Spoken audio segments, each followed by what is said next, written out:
Hello and welcome back students. My name is professor Sankit Rao का और आप देख रहे हैं YouTube channel of Asawa brothers.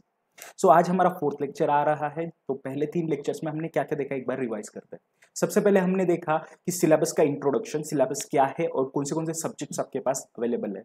Second lecture में हमने देखा जो हमारा सेकेंड टॉपिक, फर्स्ट टॉपिक है अपने सिलेबस का, ओसीएम का, organisation of commerce and management का, उसका थोड़ा सा हमने ब्रीफिंग देखा, टॉपिक में हमने क्या पढ़ना है। फिर उसके बाद हमने देखा कि जो हमारा फर्स्ट इकोनॉमिक एक्टिविटी है दैट इज बिजनेस, बिजनेस क्या होता है, उसके फीचर्स हमने देखे। तो पहले तीनों लेक्चर की जो भी लिंक है वो मेरे डिस्क्रिप्शन में यहाँ पर डाल दी है, तो वो आपने प्लीज देखना है और उसको गो थ्रू करना है। बिकॉज अगर आपने वो पहले नहीं देखा है तो आपको ये फोर्थ लेक्चर का लिंक नहीं बैठेगा, तो पहले वो लेक्चर जरूर देख लेना। तो बात करते हैं आज के लेक्चर की। तो आज रहेगा हमारा टॉपिक डिस्कशन का, वो है प्रोफेशन। अभी प्रोफेशन क्या है? ये एक इकोनॉमिक एक्टिविटी है जिसके अंदर मॉनेटरी टर्म्स इन्वॉल्व होता है। 3 तरीके की इकोनॉमिक एक्टिविटी हमने देखी है, एक है बिजनेस, दूसरा है प्रोफेशन, तीसरा है एम्प्लॉयमेंट। तो उसमें जो सेकंड वाला ऑप्शन है वो आज हम देखेंगे। फर्स्ट हमने बिजनेस तो कल ही देख लिया, राइट। तो बिजनेस में क्या होता था? गुड्स हम लेन देन करते थे, गुड्स का हम लेन देन करते थे। लेकिन यहां पर गुड्स नहीं होता है, यहां पर सर्विस का लेन देन होता है। बेसिकली देखा जाए तो प्रोफेशन को हम सर्विस सेक्टर भी बोलते हैं। कोई आपको प्रोफेशनल सर्विस प्रोवाइड करता है, एग्जांपल के तौर पर डॉक्टर्स या फिर चार्टेड अकाउंटेंट्स या फिर लॉयर्स या फिर कोई बैंकर है, कोई टीचर है, ये आपको सर्विस प्रोवाइड करते हैं। सर्विस कैसी? अभी डॉक्टर के पास आप जाओगे, वो आपको चेक करेगा और अगर कोई बीमारी हो तो उसके अगेंस्ट में आपको कुछ मेडिसिन वगैरह लिखा के देगा, ये सर्विस देगा आपको। लॉयर है तो वो आपको रिप्रेजेंट करेगा कोर्ट ऑफ लॉ में अगर कोई प्रॉब्लम होगा। चार्टर्ड अकाउंटेंट है तो वो आपको बताएगा कि आपके फाइनेंशियल सर्विसेज में क्या प्रॉब्लम है, या फिर कोई भी रिटर्न वगैरह फाइल करना है तो वो सर्विस आपको बताएगा। प्लम्बर है या फिर कोई कारपेंटर है या फिर कोई बिल्डर है, ये सब कुछ प्रोफेशन में आता है। तो मेरा एक सवाल कि ये प्रोफेशनल नॉलेज हम कैसे गेन करेंगे? बेसिकली क्या होता है, प्रोफेशन में जाने के लिए आपके पास एक थोरो नॉलेज होना जरूरी है, डिग्री होना जरूरी है प्रोफेशनल करियर की। मतलब अगर मैं वो सोचता हूं कि मुझे डॉक्टर बनना है और मुझे हार्ट की सर्जरी करनी है, तो मैं कर सकता हूं क्या? नहीं कर सकता हूं। क्यों नहीं कर सकता? क्योंकि मेरे पास उसकी डिग्री नहीं है, मेरे पास उसका नॉलेज नहीं है। तो प्रोफेशन में यही चीज होती है, प्रोफेशन में नॉलेज होना बहुत जरूरी है। और बिजनेस की बात करें तो बिजनेस में आपको सिर्फ गुड्स चाहिए जिसका प्रोडक्शन और सेल होगा। बट प्रोफेशन में वैसा है क्या? नहीं, प्रोफेशन में आपको नॉलेज होना जरूरी है, डिग्री होना जरूरी है, और जो स्पेशल स्किल होते हैं वही यहाँ पर इंपॉर्टेंट होते हैं। तो देखो यहाँ पर ऊपर दिख रहा होगा आपको, profession is a part of economic activities under which a person uses his educational knowledge, जो एजुकेशनल नॉलेज होता है एंड स्पेशल स्किल्स जो होता है, to render services for earning some income. Example doctor, chartered accountant, lawyers, कोई भी profession degree आप ले सकते हो। ठीक है, तो यहां पर क्या बोला गया है, ये पार्ट ऑफ इकोनॉमिक एक्टिविटी है। एजुकेशन नॉलेज आपको यहां पर मिलेगा, राइट, और स्पेशल स्किल जो होते हैं उसके थ्रू वो सर्विस रेंडर करेंगे।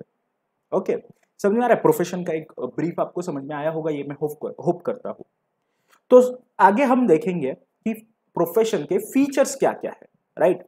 तो फीचर्स में सबसे पहले थोड़ा सा एक डिस्कशन करते हैं, फीचर्स क्या आ सकते हैं।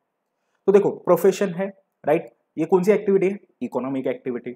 सेकेंड चीज, इसके अंदर क्या चाहिए? हमें नॉलेज चाहिए। ओके, अभी नॉलेज कैसे गेन होगा? एक कोई इंस्टीट्यूशन होगा, वो आपको डिग्री देगा, सर्टिफिकेट देगा, तभी जाकर आप उसके पास जाओगे। अब मैं अगर आपको बोलता हूँ कि चलो मैं आपको आपको कोई प्रॉब्लम है, हार्ट का प्रॉब्लम है, तो मैं उसकी सर्जरी कर देता हूँ, आप मेरे पास आओगे क्या?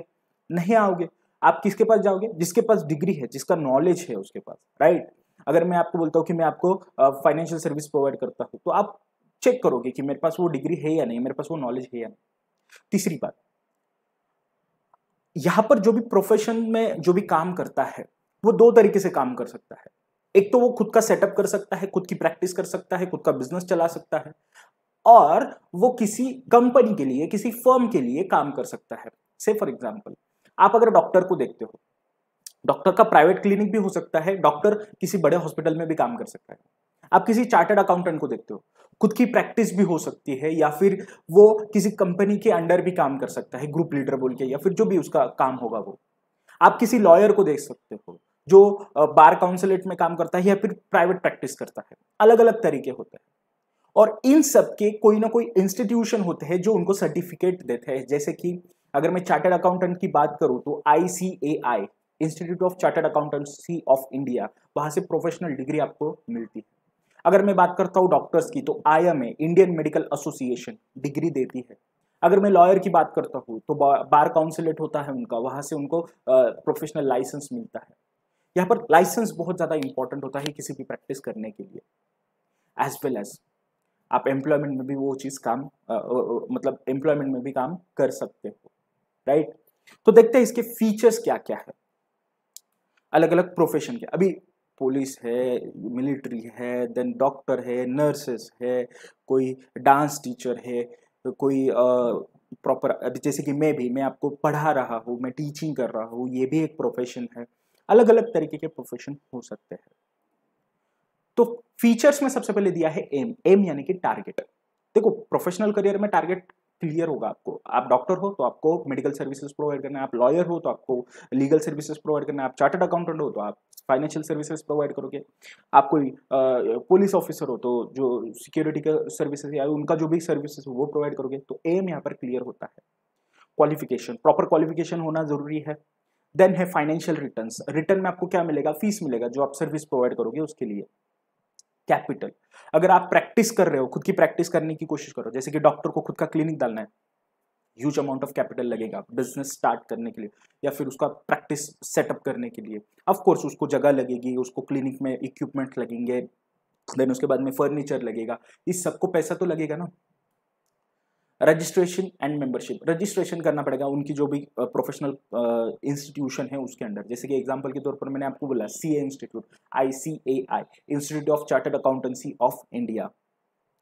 देन है नॉन ट्रांसफरेबिलिटी। नॉन ट्रांसफरेबिलिटी मतलब आप जो भी आपका प्रोफेशन है वो किसी और को ट्रांसफर नहीं कर सकते हो, राइट। मतलब मैं डॉक्टर हूं और मेरा बेटा भी अभी डॉक्टर बनेगा, लेकिन उसको पहले डिग्री लेनी पड़ेगी। यही चीज बिजनेस में नहीं होती बॉस। बिजनेस में क्या होता है, चलो मेरी दुकान है, मैंने शॉप डाला है किराना का, मेरा बेटा भी वो शॉप डायरेक्टली संभाल सकता है। बट प्रोफेशन में वैसे नहीं होता। अगर मैं चार्टर्ड अकाउंटेंट हूं तो मेरे बेटे को अगर चार्टर्ड अकाउंटेंट बनना है तो पहले उसको डिग्री लेना जरूरी है, पहले उसको नॉलेज गेन करना जरूरी है।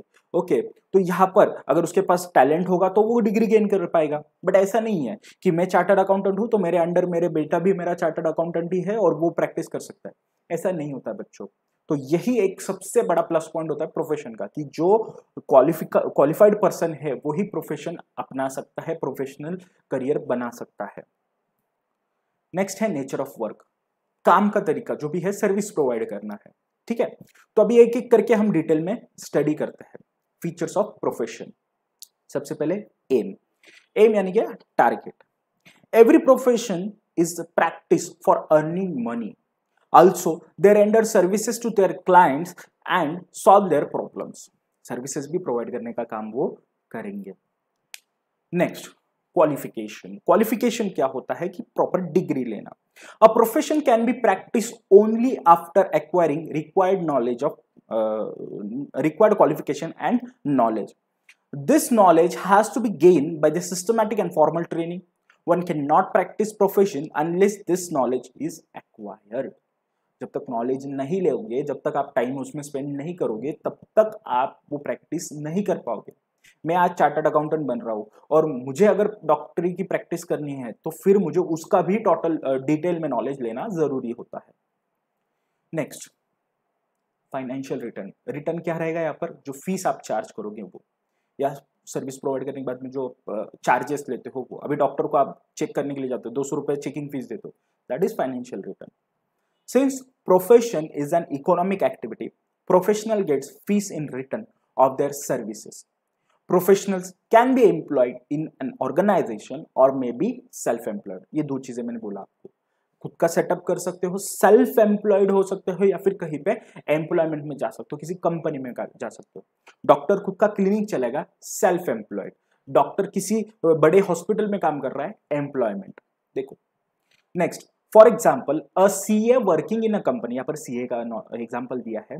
CA working in a company gets salary, but those who privately practice are self employed and gets fees. मतलब खुद का ऑफिस अगर चला रहे हो तो सेल्फ एम्प्लॉयड, अगर किसी कंपनी में काम कर रहे हो तो आप सर्विस प्रोवाइड कर रहे हो। Next, capital. अभी अगर आप सेल्फ प्रैक्टिस कर रहे हो या फिर सेल्फ एम्प्लॉयमेंट में हो तो आपको कैपिटल की जरूरत जरूर पड़ेगी। A profession can be practice independently और professionals can work under someone. Independent practicing professionals requires huge capital for setting up this practice। अभी जैसे कि आपको क्लाइंट बेस लगेगा, क्लाइंट बेस के हिसाब से आपको ऑफिस लगेगा, लोकेशन लगेगा, वो ऑफिस के अंदर जो आपका होता है बेसिक रिक्वायरमेंट, जैसे कि एम्प्लॉयज है या फिर आपके फर्नीचर क्या है, वो एक सेटअप प्रॉपर आपको लगेगा, इक्विपमेंट्स लगेंगे, ये सारी चीज़ों के ऊपर खर्चा बहुत होता है। और क्या उसको अभी खर्चा कर रहे हो तो रिटर्न भी मिलता है, वो बात अलग है, लेकिन ये सारी चीजें आपको स्टार्टिंग में करनी तो जरूर पड़ेगी अगर आपको सेल्फ एम्प्लॉयड होना है, प्रैक्टिस करना है तो। नेक्स्ट है रजिस्ट्रेशन एंड मेंबरशिप। अब रजिस्ट्रेशन मतलब एक पर्टिकुलर उनका काउंसिल होता है, उनके थ्रू आपको सर्टिफिकेट मिलता है। अभी प्रोफेशन करना है, क्वालिफिकेशन लेना है, मैं स्टार्टिंग से बोल रहा हूँ, लेकिन उसका ठप्पा कौन लगा के देगा कि हाँ ये भाई बंदा ये क्वालिफाइड है? तो इनके कुछ इंस्टीट्यूशन होते हैं, उसमें आपको ये क्वालिफिकेशन मिलता है। जैसे कि some professionals have council which regulates the activities of professionals. Professionals have to get themselves registered with their respective council and get certificate of practice.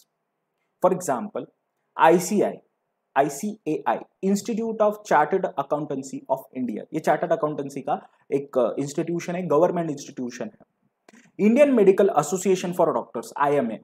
अभी आजकल आप न्यूज में भी देख रहे होंगे IMA का बहुत ज्यादा रोल आ रहा है, जैसे कि IMA बोल रहा है कि कम्युनिटी स्प्रेड वगैरह, कोरोना से रिलेटेड बहुत सारी इंफॉर्मेशन वो पब्लिश कर रहे हैं, क्योंकि वो एक इंस्टीट्यूशन है जो कि सारे डॉक्टर्स को रेगुलेट करता है। Every practising professional has to acquire membership from respective council.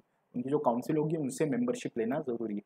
CA की मेंबरशिप होती है, उनका रजिस्ट्रेशन नंबर होता है, तो उसके थ्रू आप वो बंदे को ट्रेस कर सकते हो कि उसकी डिग्री प्रॉपर है या नहीं। फेक डिग्री का भी जमाना है ना बॉस, देखते हैं बहुत से लोग। Okay, next, non transferability. अभी जैसे मैंने बोला था, मेरा बेटा, अगर मैं डॉक्टर हूं तो मेरा बेटा भी डॉक्टर नहीं बन सकता। मैं चार्टर्ड अकाउंटेंट हूं तो मेरा बेटा भी चार्टर्ड अकाउंटेंट बनेगा जरूरी नहीं है। वो CS भी बन सकता है, वो डॉक्टर भी बन सकता है, as per their choice. Okay, but ये ट्रांसफर नहीं कर सकता हूं मैं डिग्री। चलो आपने एक बार ले ली तो आप किसी और को दे दो, हाँ, वैसा नहीं है।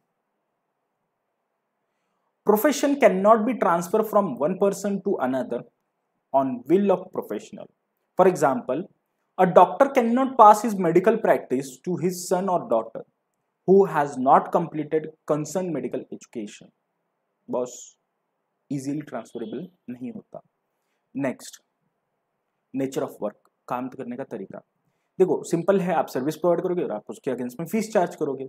कोई आर्किटेक्ट है, कोई डॉक्टर है, कोई लॉयर है, कोई चार्टर्ड अकाउंटेंट है, कोई कंपनी सेक्रेटरी, कोई CMA है, या फिर कोई बैंकर है, कोई टीचर है, सर्विस प्रोवाइड करेगा, एक्सपर्टीज जो एक्सपर्ट सर्विसेज होती है वो प्रोवाइड करेगा, उसके अगेंस्ट में फीस लेगा। Professional charge fees in exchange of expert services. For example, an architect design the layout of office for fees. Okay, मतलब घर का जो डिजाइन होता है, ऑफिस का डिजाइन होता है, आर्किटेक्ट से आप डिजाइन करा के लेते हो तो उसको फीस देते हो, सिंपल सी बात है। ओके, तो थैंक यू बोलने से पहले एक बार रिवीजन वापस एक बार, राइट। तो कौन से पार्ट्स हमने देखे, कौन से फीचर्स हमने देखे, तो फटाफट एक बार। फर्स्ट वन है AM, सेकेंड वन है क्वालिफिकेशन, थर्ड वन है professional financial services, financial returns, fourth one है capital, registration of membership, non transferability, nature of work, right. तो बच्चों एक बार अपन अपने टेक्स्ट बुक में भी देख लेते हैं, राइट। आपके टेक्स्ट बुक में आपको जो आपका फर्स्ट टॉपिक दिया गया है, फर्स्ट टॉपिक में आपको प्रोफेशन तक थोड़ा सा रीडिंग करना है, राइट। ये जितना आप खुद इंटरेस्ट दिखाओगे उतना आपको अच्छा रहेगा। रीडिंग करोगे, आपको अगर कोई वर्ड नहीं समझ में आ रहा है, कोई टर्म नहीं समझ में आ रहा है, तो आप मुझे कमेंट बॉक्स में कमेंट कर सकते हो या फिर व्हाट्सएप कर सकते हो। मेरा नंबर वहां पर दिया गया है नीचे कमेंट में, तो आप प्लीज मुझे व्हाट्सएप करिए जो भी आपका डाउट होगा उसके रिलेटेड, और मैं आपका डाउट सॉल्व करने की कोशिश करूंगा, कोशिश नहीं करूंगा ये 100%, ठीक है। तो हमने टेक्स्ट बुक में से भी अगर हम देखें तो हमारा ये ह्यूमन एक्टिविटीज हो चुका है, इकोनॉमिक, नॉन इकोनॉमिक, उसमें बिजनेस की डेफिनेशन, कैरेक्टरिस्टिक्स ऑफ बिजनेस यानी कि features of business, and then उसके बाद में प्रोफेशन जो आज हमने लिया, प्रोफेशन एंड उसके फीचर्स। तो ये सब कुछ आपने रीड करना है, जो भी आपके डाउट होंगे और मुझे वो कम्युनिकेट करना है। दूसरी एक बात, सबसे इंपॉर्टेंट चीज, पेज नंबर 4 तक सब कुछ करना है, ओके। जो मैं यहाँ पर आपको जो पीपीटी अभी चलाया है या जो भी आपको दिख रहा था बोर्ड पे, उसको नोट डाउन करना बिल्कुल भूलिएगा मत। एक नोटबुक बना लीजिए और उसके अंदर वो नोट डाउन करिए। आपको फर्दर जो आप रिवाइज करोगे या जो भी करोगे उसके लिए ये हेल्पफुल रहेगा। उसका रीजन मैं आपको बोलता हूँ, क्योंकि ये जो सब्जेक्ट्स है ये थियोरेटिकल सब्जेक्ट है, प्रैक्टिकल एस्पेक्ट से ही रिलेटेड है, बट थियोरी है थोड़ा सा। इसमें लिखने की प्रैक्टिस होना बहुत जरूरी है, जैसे कि ओसीएम हो गया, इकोनॉमिक्स हो गया, इंग्लिश हो गया, ये सब्जेक्ट्स को राइटिंग प्रैक्टिस बहुत जरूरी है। अभी तक 10th तक, मैं सबकी बात नहीं कर रहा हूं, बट कुछ बच्चे जैसे कि मराठी मीडियम से थे या सेमी मीडियम से थे, तो क्या होता है, मराठी में लिखने की प्रैक्टिस अपने को बहुत अच्छे से होती है, बट इंग्लिश में लिखने में थोड़ा सा अपने को हिचकिचाहट होती है। तो आप बस थोड़ा सा लिखणे की प्रॅक्टिस करो, 100%, मी 100% म्हणतोय तुम्हाला याचा फायदा होणार जर का तुम्ही लिहिण्याची प्रॅक्टिस आतापासून करताय नोटबुकमध्ये। मी स्वतः एक मराठी मीडियमचा स्टुडंट आहे, मी पण व्हर्नाक्युलर लँग्वेजमध्येच एज्युकेशन घेतलंय, बट ज्यावेळेस 11वी मध्ये आलो होतो तर मी फक्त हेच केलं होतं की लिहिण्याची प्रॅक्टिस मी करत होतो। आमचे सर जे पण शिकवत होते ते मी स्वतः लिहून घेत होतो। त्याचा फायदा मला खूप अप्रतिम झालेला आहे आणि त्यामुळेच मी आज इथे, इंग्लिश में मुझे बोलना है तो मैं इंग्लिश में बोल सकता हूँ, हिंदी में बोलना है, मराठी में बोलना है और कोई लैंग्वेज में बोलना है तो मैं अच्छे से कर सकता हूँ। ये सेल्फ डेवलपमेंट का पार्ट होता है बच्चों, जितना आप अच्छे से लिखोगे आपको फायदा मिलेगा, राइट। तो होप सो आप प्रॉपर तरीके से लिखोगे और सब कुछ मुझे ये जो भी स्टूडेंट्स हमारे कॉलेज से एसोसिएट हो रहे हैं उन्होंने ये होमवर्क करके मुझे सेंड भी करना है व्हाट्सएप पे, या फिर आप ग्रुप में भी डाल सकते हो। पर्सनल में ग्रुप में मैसेज डाल दूंगा व्हाट्सएप ग्रुप में कि ये मेरा नंबर है, उस नंबर पे आप व्हाट्सएप कर देना, ठीक है बच्चों। तो मिलते हैं हमारे नेक्स्ट लेक्चर में, तब तक के लिए टाटा बाय बाय।